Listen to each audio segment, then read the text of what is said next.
ওই ইমোশনে হিট করিস না, শেষ হবো কেন?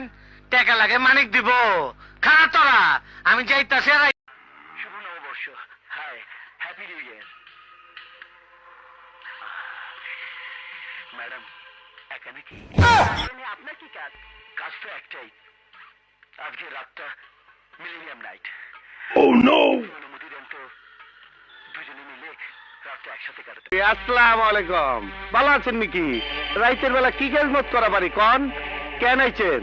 আমি তোমাকে গ্রেফতার করতে এসেছি। হাত পাও ভাঙ্গা হুইল চেয়ারের মধ্যে বসি, আল্লাহর কাছে দোয়া খায়ের করতাছি, হাত খুলে দান খয়রাত করতাছি, এরপরও ছাড়বা না? পাপ ভাবতেও ছাড়ে না। ছাইরো না, আমি তোমার বাপ, তোমার নাম খারাপ সন্তান জন্ম দিছি। দাদা শিক্ষার পাইরো না, বাপ রে দাদা কইছো বেঈমান। ওই আমি বিল্লা জিলানি, মাটি হুইঙ্গা দুশ্মনের পায়ের শব্দ পাই, বাতাস শুঙ্গে বিপদের গন্ধ পাই। আমার পঙ্কিরাজ বুঝছে, তোরা বুঝছ নাই।